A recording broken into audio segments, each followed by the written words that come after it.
mungkin dari kalian pernah lihat konten kecemasan kayak video sebelumnya. Nah, kira-kira kecemasan itu apa sih? Yuk kita bahas. Kecemasan adalah reaksi emosional yang ditandai oleh perasaan tidak nyaman, ketegangan, dan kekhawatiran terhadap situasi yang dianggap berbahaya, baik secara objektif maupun secara subjektif, yang sering disertai dengan gejala fisiologis serta perasaan tidak berdaya dan ketidakpastian tanpa sebab yang jelas.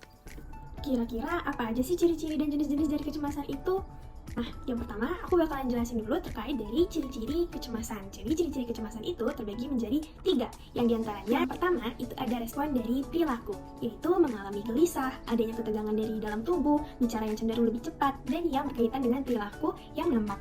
Yang kedua itu ada respon kognitif, yaitu perhatian yang terganggu, konsentrasi yang buruk, dan yang berkaitan dengan daya pikir. Dan yang terakhir itu ada respon emosi atau afektif, yaitu mudah merasa terganggu, tidak sabaran, takut, malu, dan juga yang berkaitan dengan perasaan. Yang selanjutnya ini ada jenis-jenis dari kecemasan. Nah, jenis-jenis dari kecemasan itu terbagi menjadi 3 bagian. Yang pertama, kecemasan neurotik, yaitu adanya perasaan ketakutan akan adanya perasaan bahaya yang tidak dapat diketahui penyebabnya. Yang kedua, itu ada kecemasan realistis, di mana itu adalah ketakutan yang dapat diartikan sebagai adanya perasaan kurang menyenangkan dan juga tidak spesifik yang terkait dengan kemungkinan adanya bahaya. Dan yang terakhir itu ada kecemasan moral. Contohnya itu seperti ketika seseorang itu merasa cemas karena sudah berbohong kepada orang lain. Nah, selanjutnya ini ada 4 tingkatan dari kecemasan yang harus kita ketahui. Yang pertama ada kecemasan ringan. Jadi kecemasan ringan ini sering dialami pada kegiatan sehari-hari. Contohnya seperti mudah merasa kegelisahan, sulit untuk tidur, dan lebih sensitif terhadap adanya suara. Yang kedua itu ada kecemasan sedang, yaitu lebih memfokuskan mengenai sesuatu yang penting dan lebih menyingkirkan sesuatu yang lain. Yang akibatnya individu itu akan lebih memerhatikan secara selektif, namun juga masih bisa melakukan perbuatan yang lebih terarah. Yang ketiga itu ada kecemasan berat yang lebih memfokuskan pada sesuatu hal yang lebih detail dan spesifik. Sering mengalami gejala sakit kepala, mual, badan gemetar, dan juga gejala lainnya. Dan yang terakhir itu ada panik, di mana panik ini menyebabkan individu tidak dapat sejalan dengan arah kehidupannya. Jika kondisi ini berlangsung secara lama, itu akibatnya akan menimbulkan kelelahan berat, bahkan akan berdampak pada kematian. Tanda yang paling mendasar pada kecemasan panik yaitu tidak dapat fokus terhadap segala hal. Terdapat 3 faktor yang dapat menimbulkan kecemasan. Yang pertama yaitu karena lingkungan. Lingkungan yang dapat memberikan perilaku yang tidak menyenangkan sehingga dapat menimbulkan kecemasan. Yang kedua yaitu karena adanya tekanan terhadap emosi yang dirasakan. Yang ketiga yaitu karena adanya ketidakstabilan antara pikiran dan fisik seseorang sehingga menimbulkan rasa kecemasan. Lalu apa saja sih gejala yang muncul ketika mengalami kecemasan? Pertama, takut dalam memulai aktivitas sehari-hari seperti memulai suatu percakapan.